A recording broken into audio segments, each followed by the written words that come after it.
Welcome to our course on evidence-based dentistry. You may be wondering what we mean by evidence-based, what type of evidence we're talking about, and how this course is going to prepare you for graduation and prepare you for the rest of your career. So I'd like you to imagine that you have finished the next 4 years of dental school and graduated, and you're out in private practice, and you encounter this situation where a sales representative from a dental manufacturer gives you a pamphlet, and the pamphlet shows that there's a new waterline sanitizer. I know some of you are early enough in your exposure to clinical terminology that you may not know what a dental water line is. But when you go to the dentist, they have the dental unit that contains the suction, the power for the high-speed handpiece, the water that can spray, all of those. And the water line is part of that system. There's usually a reservoir and a line that can hold the water, and we have a problem that even if the water going into a dental unit is fairly pure and low on the number of fecal bacteria as it enters the unit, that if it's stored in there long term, then those bacteria can multiply. They can create a biofilm that makes them more difficult to sanitize or get rid of. So some research goes into developing new sanitizers for those systems. And say this sales representative tells you that the new sanitizer that's out can improve the performance of dental cements. And that might sound strange to you. You might be thinking, well, what does sanitizing the water have to do with how your cement bonds to the patient's tooth? But actually, at my previous school, I had the opportunity to collaborate with some of the clinical faculty on waterline sanitizers, and showed that which one you use can have a significant effect on bond strength to dentin, because that water with trace amounts of sanitizer is used to rinse the dentin after you prepared it to receive a resin cement. And but you have this pamphlet, and you're wondering how much weight you should place on those claims. If there's other places you can look for additional information, how would you weight or evaluate that additional information when you find it? And how to do that is part of what we're going to train you to do in this course. What you could encounter after you graduate is your dental lab, or the let me back up a second. So you will find out that as a dentist, that most dentists do not make the prosthesis themselves that is going to go into the patient. We will teach you how to make those prostheses here while you're in dental school, but after you graduate, most of you will write a prescription or order off for a artist, a technician in a dental lab somewhere else to make that, and then to deliver it to you for fitting into the patient. So you have this dental lab that you're collaborating with. Your relationship with them and trusting what materials they use and their experience with the materials they use is very important to your practice and your relationship with your patients. And your dental lab is considering switching to a new material, a more translucent brand of zirconia. That's a ceramic used in strong crown and bridge materials. And so they're going to use that new material for long span dental bridges or fixed dental prostheses. And you want to know, well, is this new material really that much more translucent than the opaque zirconia they've been using? What type of aesthetic improvement you're going to see? Is the strength of the material going to be less? Do you need to prepare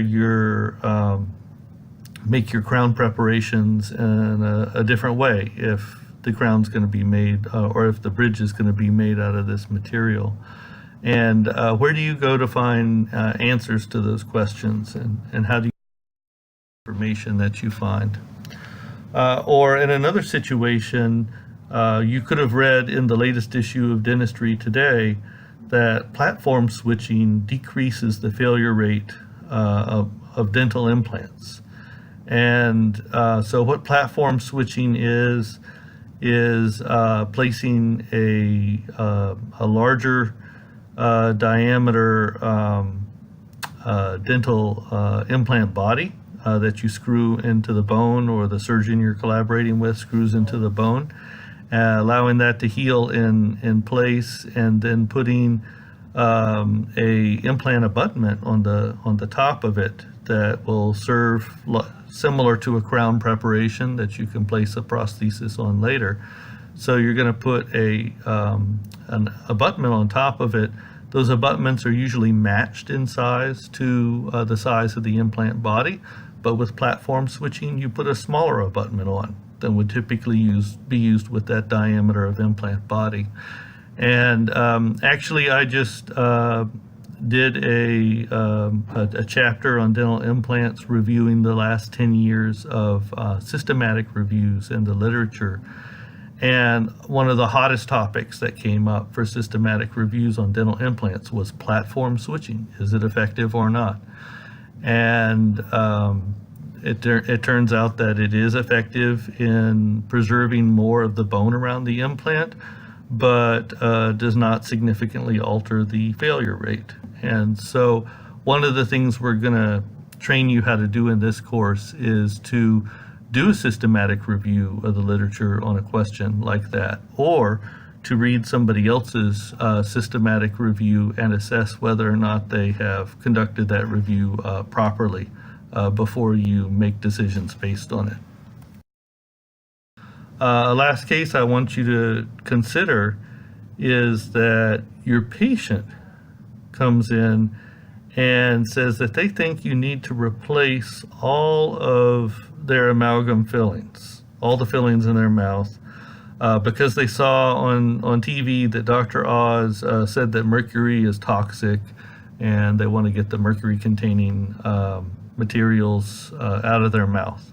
And once you make it through the second semester and learn about mercury hygiene and toxicity, you will understand that this is not something that you should be doing to a patient. It's not necessary. That the mercury isn't causing a problem for the patient, and removing the fillings would only cause greater exposure to mercury. But the problem here is not having information for you to make a decision. It's having the ability to describe your knowledge in lay terms that your patient can understand easily. And so that's another thing we're going to teach you to do in this course is we have 2 team projects where you are going to be researching a topic and then presenting it as a team in front of your classmates, and we're going to practice your ability to describe things in simple terms and explain them to other people. Okay, so overall, what we're looking to accomplish in the evidence-based dentistry course is for you to know where to search for answers to your questions, where to get your information from, what type of databases and search terms and whatnot to use. Once you find information, how to know what the appropriate weight is to apply to every bit of evidence that you uncover, in case the information does not all agree with each other, to know which studies are more important to weight versus the other ones in making your decision. And then within a type of research, be able to recognize studies that were designed or conducted in the proper way versus an improper way, so you can individually weight them or discard them from your consideration. And then, of course, finally be able to explain complex concepts in simple terms to your patients or anybody you talk to. So how are we going to accomplish these objectives? We will have a series of online videos. The lectures have been divided up into short 15-minute or so sequences, so you don't get bored in the middle of a topic or feel that you don't have enough time to watch a topic or watch it again. And then a quiz that you can take online after you watch each segment of video. And that quiz will let you know whether you have gotten the depth of information we want you to get from that lecture. And if you can't get 100% on the quiz, then since the videos are cut into small clips, you can go back and without spending much time, watch that segment of video again. And you're welcome to take the online quiz as many times as you need to get a perfect score. In addition to that, we will have some in-class lectures and group exercises on identifying and evaluating the quality of different types of research publications. And then we'll have some team presentations. So the 40 of you will be divided up into 10 teams of 4 members each. I've electronically randomized the students to the teams. And then I've gone ahead and also randomized the order or the dates in which you'll give your presentations.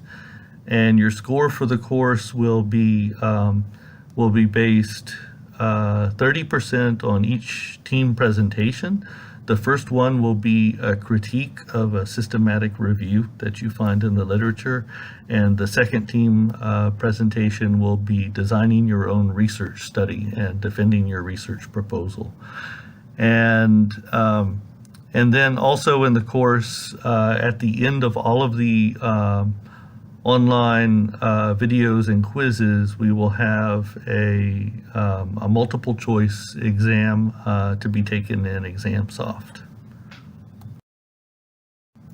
Okay, so our team for accomplishing this, first of all, includes you, because we're using team projects, and also because we're using the inverted classroom method, where you are in control of the rate of that you progress through the lectures. And but we're not just going to have online lectures. We will meet every week in class, and you will have an opportunity to ask any questions there that you still have after watching and rewatching the lectures and taking the online quizzes. And we'll do some group projects while we're meeting in class.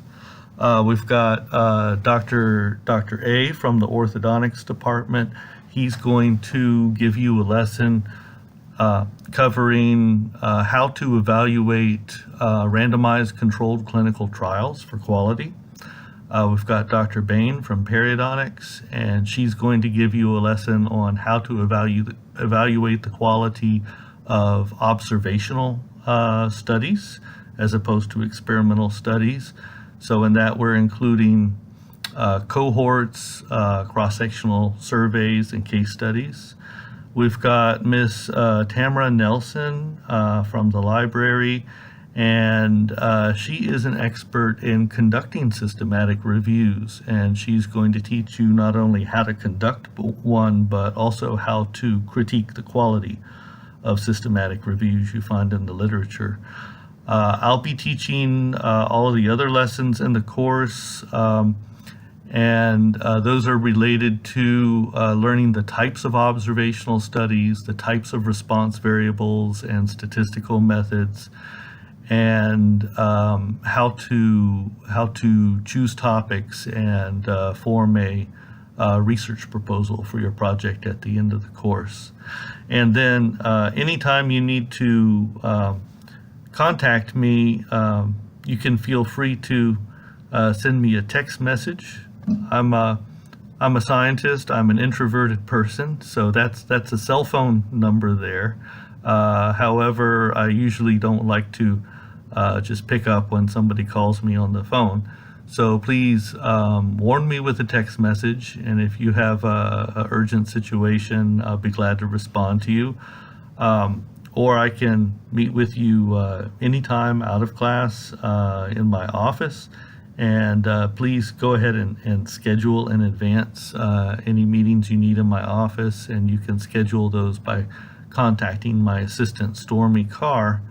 And you can find her on the fifth floor of the dental school, or call her at 46170. Okay, so we talked about weighting the evidence several times. So what do we mean by weighting, and why am I not saying weighing the evidence? I'm intentionally saying weighting because we apply a specific weight or a judgment on each individual bit of evidence that we find.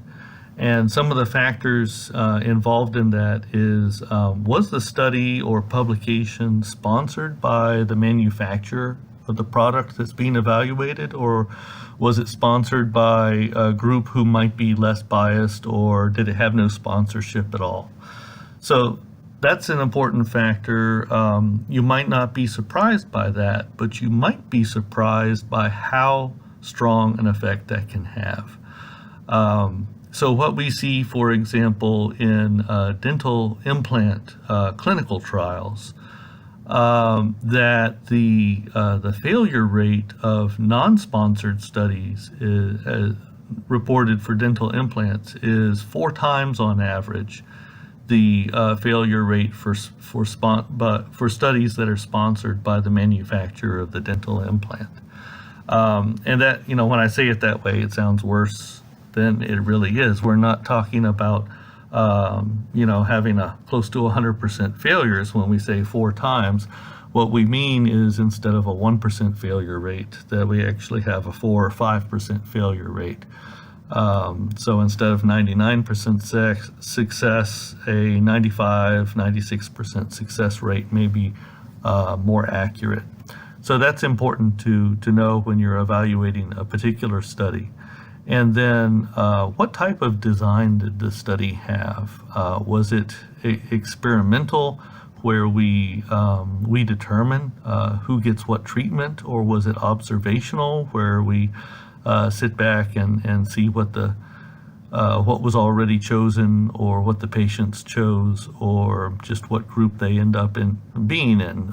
For example, whether they're smokers or not is not something that we can typically choose or change very well when somebody is in a study. So there's different types of observational studies, experimental studies, and each one is worth a different type of weight, and we'll cover that in more detail in a few minutes. And then within the type of design, did they appropriately design that study for that type of study? Was it appropriately or well done? Is it a quality study? And the research methods, were they done in the proper way, or should you discount the findings of a particular study? So when I said that we would get into the different types of studies and how much weight you should apply based on type, I was talking about this pyramid that you will see throughout the course and in many textbooks on evidence-based medicine. And so the pyramid shows different types of studies, where The systematic review at the top is actually a combination of all the studies in the literature at a given time on a given topic. So it's a distilled or filtered type of information. And then coming down to clinical studies that are done in a very controlled way.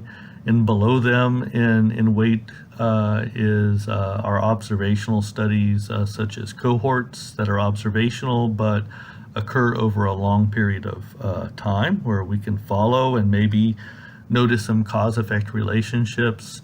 And then lower than that would be case control studies, case series, which are observational studies that are not followed over a long period of time.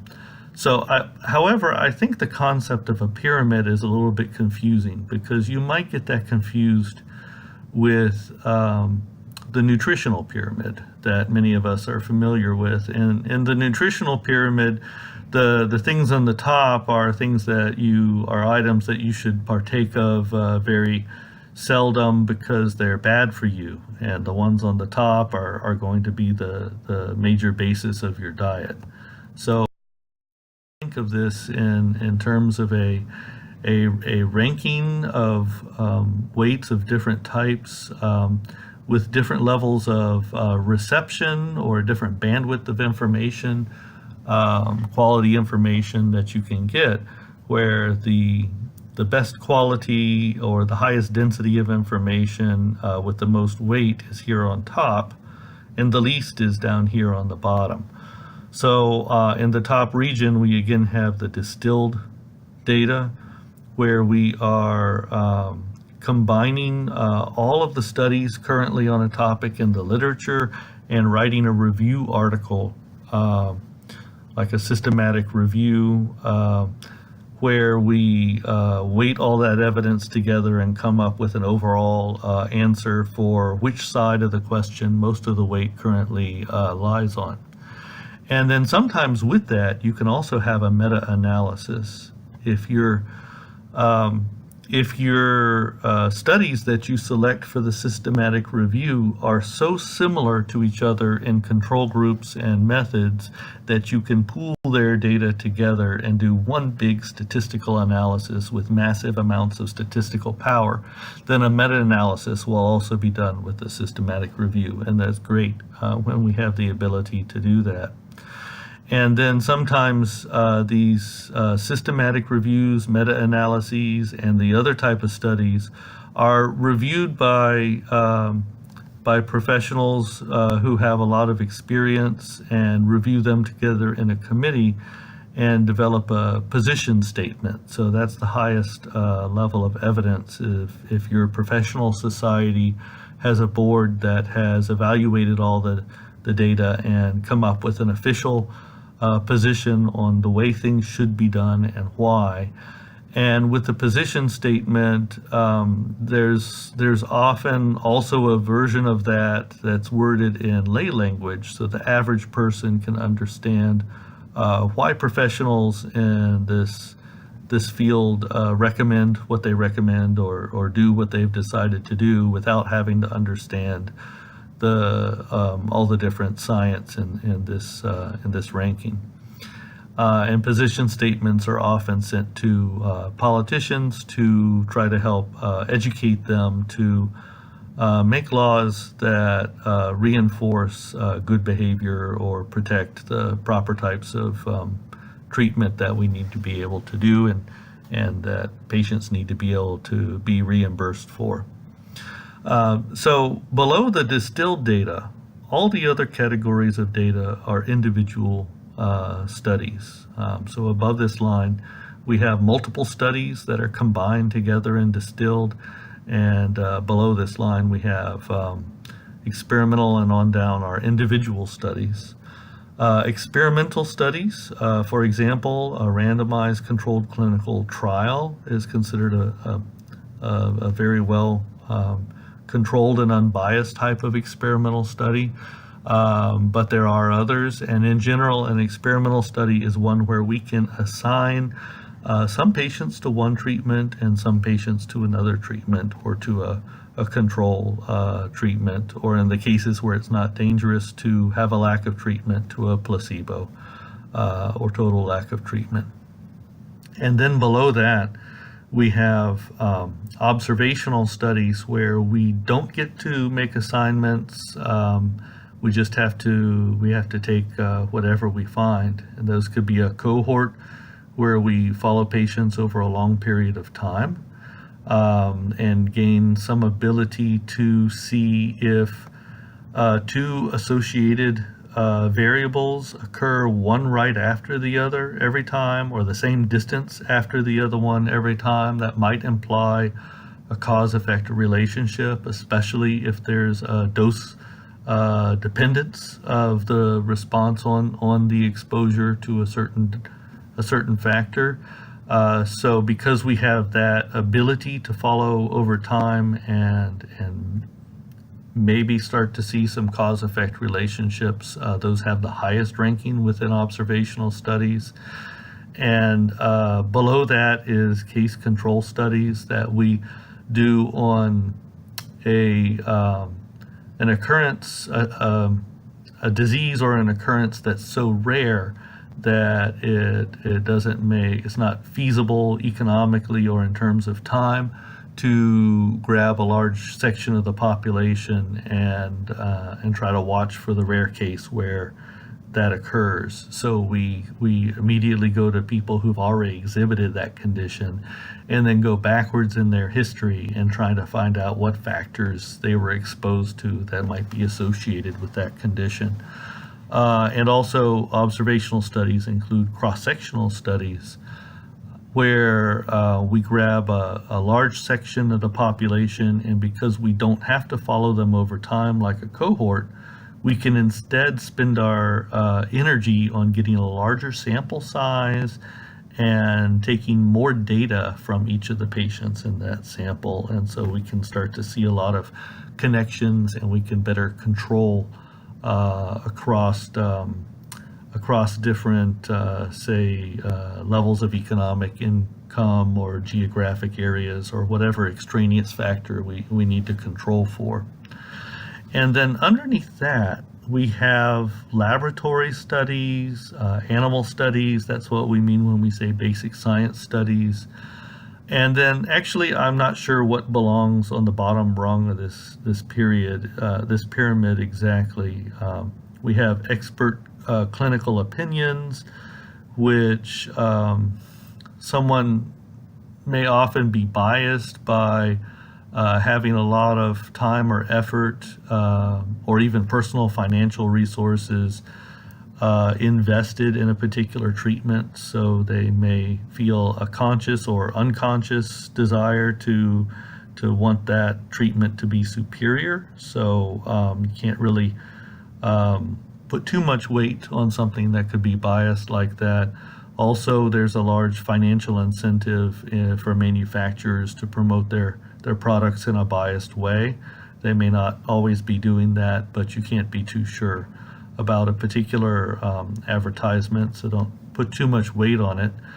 And so those may be considered on the second rung or on the bottom rung. You can move basic science studies back and forth if you feel the need to in your mind. And I'm not saying that basic science studies are not important or not necessary. I mean, obviously, I'm a basic scientist. Almost 100% of my personal research counts as a basic science study. And those are really necessary in the early stages of developing dental products and protocols when we don't have much information yet, or we don't have enough information to get funding yet to actually have a clinical trial, or we aren't sure that something is safe enough to have a clinical trial yet. But eventually our gold standard is to move to clinical trial data, and then to compile several clinical trials on several populations into a systematic review and meta-analysis to be able to draw powerful conclusions about whether something actually works in the oral cavity the way that we thought it would work when we saw it performing well on the bench top in the lab. Okay, so a little bit more about the projects that you'll be learning through completing in this class.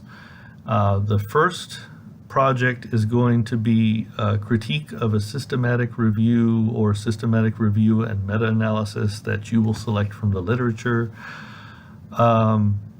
And if you look online, you will see a list of the systematic reviews that previous classes of students, previous teams have selected, and you'll see an example online. You'll see the rubric by which I will grade your presentation.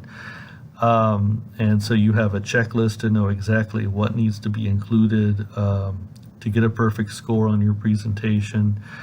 And you'll see an example of what I consider to be a perfectly done critique of a systematic review that was presented by one of the teams in our previous years of the course. And so please pattern your style of your review after that. Now, I would love in this course to actually have you complete a systematic review of the literature on your own, but we don't have time for that. That's a very time-consuming endeavor, and so you may end up doing that as a full year-long or 2-year-long research project in the future outside of this course, and I would be glad to help you with that. But for the purposes of this project, you're going to pick a systematic review from the literature, and you're going to critique what portions of it were done correctly and incorrectly, and if a portion was done incorrectly, you're going to suggest how it should have been done. And the dates where the teams will present, we'll have the first 4 teams presenting on March 20th, the next 3 teams will do March 27th, and the last 3 teams will present their critiques on April 3rd. And I've randomly assigned you using a number generator in Excel to the dates that you'll present on, and you can look in the course online and see the order of your presentations. And then the second team project that you'll do in the course is that you will propose a new research study that you could actually conduct. You will not conduct it as part of this course. You could choose to afterward if you want to. I will find you a basic science or a clinical faculty mentor who can lead you through that. But during this semester, you're just going to design and propose the research study. And again, online, we have examples of the topics that have been done by previous teams of students, and an example of one that I considered to be perfectly done in the past. So please take a look at those. And the order of presentation for the second team project is not random. It's reversed from the order of the first team project. So those who end up presenting on April 3rd for the first project will present on April 29th for the second project, and so on. And so for the project, you will get up in front of the class. The class will also have a rubric to fill out, and so it's going to be an interactive situation with questions, and I expect every team member to be here and to take part of saying part of the proposal. Okay, so before we meet next week, I have some homework for you. I would like you to watch 2 videos and take the associated quizzes online in Canvas. The first one will be one I've recorded on the different types of observational studies, the cross-sectional survey, the case control study, and the cohort. And then the second one is related to descriptive statistics and inferential statistics, and different levels or levels of detail within each type of statistic. And you can go ahead and start talking, look online, see who's on your team, get with your team members, and start talking about what clinical question you're interested in, and then you can go online when we show you what databases to find systematic reviews in, and start looking to see if somebody has done a systematic review on the question you're interested to critique in your first team project.